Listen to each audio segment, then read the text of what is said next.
I don't really know how to introduce myself in this new channel without it feeling extremely unnatural and awkward, so please bear with me. We're gonna do the best we can today and ride out these vibes, okay? For those of you that don't know me, which is probably most of you, hi, my name is Jem. I love all things pretty, gorgeous, perfect, beautiful, and amazing, and talking way too much about feelings and thoughts and philosophy and the world around us. So you can expect that pretty heavily on the channel. My goal is to kind of approach a podcast style conversation with like a sleepover vibe, a little slumber party, girlhood talking vibe. So if that sounds like your cup of tea, stick around, hang, fall in love with me, please. I'm literally begging you for your validation, and welcome in. It's so great to meet you.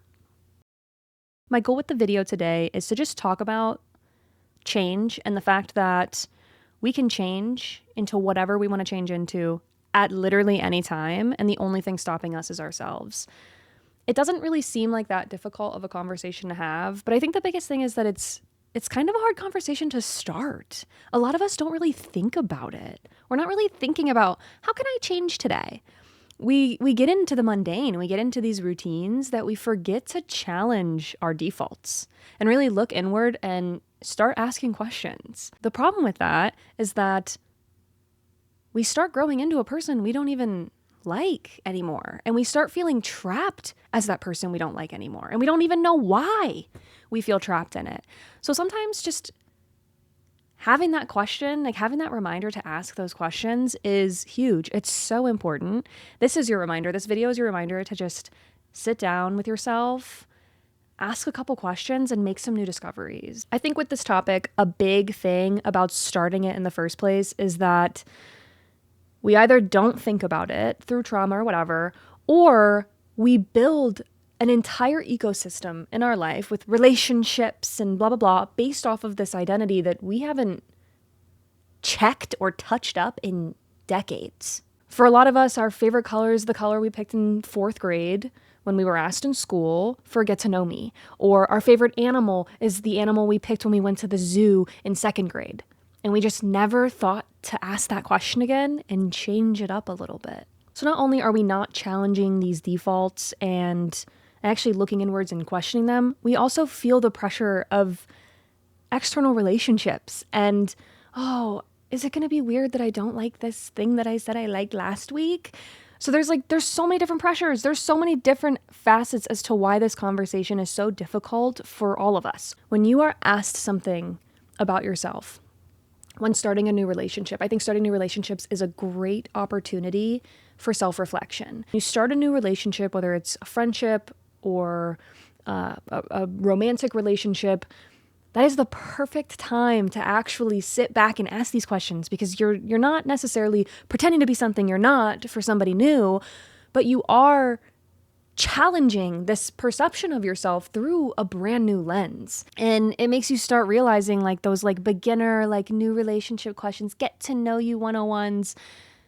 You start realizing like, oh shit, I actually don't know the answer to this. And that's why, honestly, I think it's huge to want to have a relationship with yourself and start that relationship with yourself, because it does allow you to ask those questions more frequently and make those discoveries. I'm not saying you should sit down every single day asking these questions, but I think, honestly, just taking time every now and then, whether it's going on a walk when the weather's nice or before bed, going over some reflection, instead of thinking about all of the embarrassing things you've done in your life, start thinking about yourself and like what you like. And you might be wondering why a conversation like this is even a big deal to begin with. Like, why does my favorite color really decipher whether or not I'm happy? But honestly, it does. It's so much deeper than it seems on the surface. Because I think the purpose of life is to find happiness and fulfillment. And the best way to do that is to learn about yourself. It's to know what brings you that genuine joy, that inner joy. And honestly, it's like a muscle.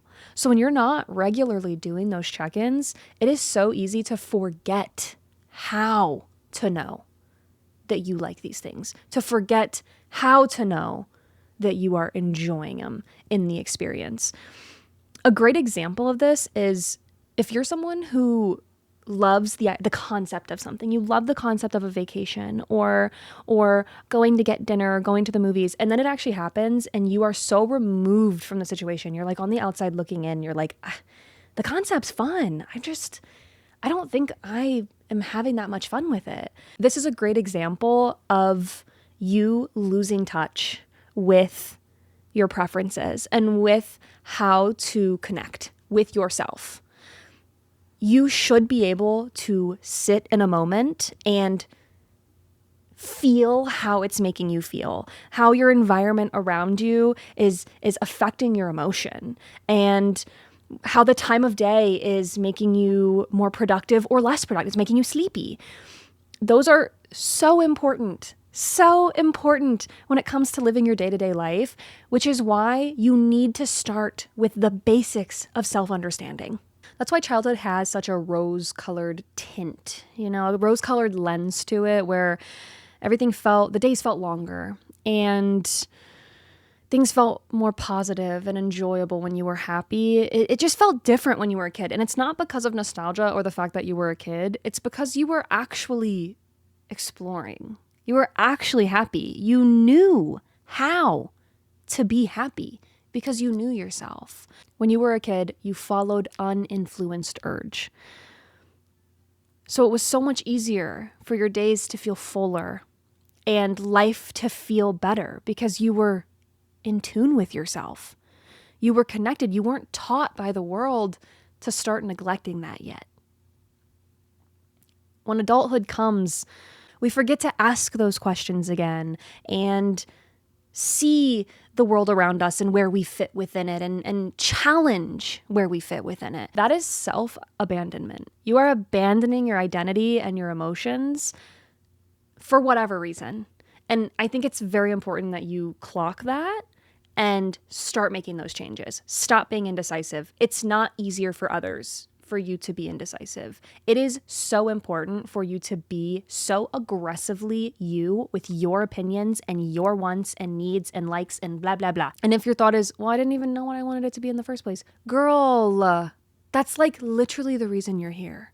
Like the whole point of you being on this earth it's to be happy and find fulfillment. And the best way to be happy and find fulfillment is to understand yourself and make self-discoveries. You get to take up the same amount of space as your neighbors and the people behind you, okay? You get to be just as loud when you are on a roller coaster or when you are ordering food at a restaurant and you get the wrong thing.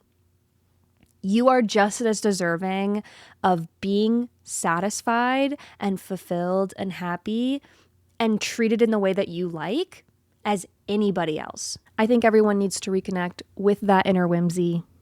I think that we need to relearn how to listen to our urges, our unfiltered urges, outside of the stress that comes with growing up. Once you become an adult, you start stressing about work. How are you making money?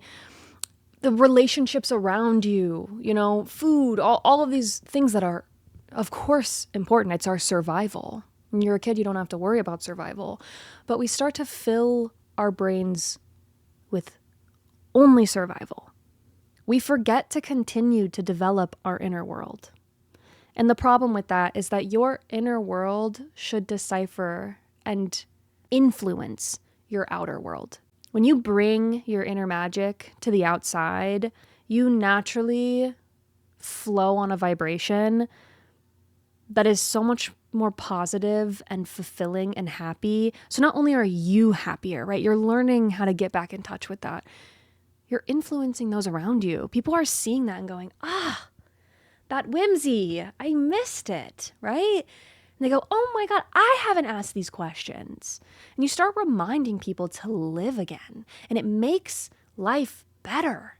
The same problems could still be happening.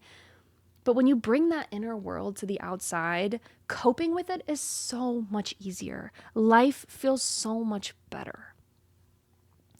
Allowing the outside world to manipulate the inside world and the development of that inside world is so harmful. It is so important that you don't allow people's perceptions of you and opinions of things and whether it's weird or cringy Don't allow that inner world to develop around those mindsets.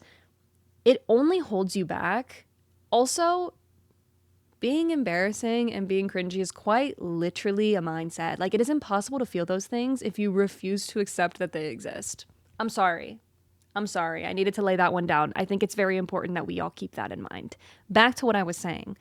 Deciding to build around an idea of the things people said to you when they were bullying you, or the things your parents said to you when they were mistreating you, or whatever it is, you're allowing outside variables to come into your inner world and affect something that they have no part of. That's the beautiful part about your inside world, is that you get to pick who's in it, and you get to pick how it flows and how it makes you feel and what's there.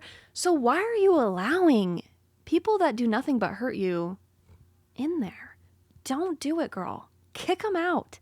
All right? Lock that shit down, because that is how you live your life.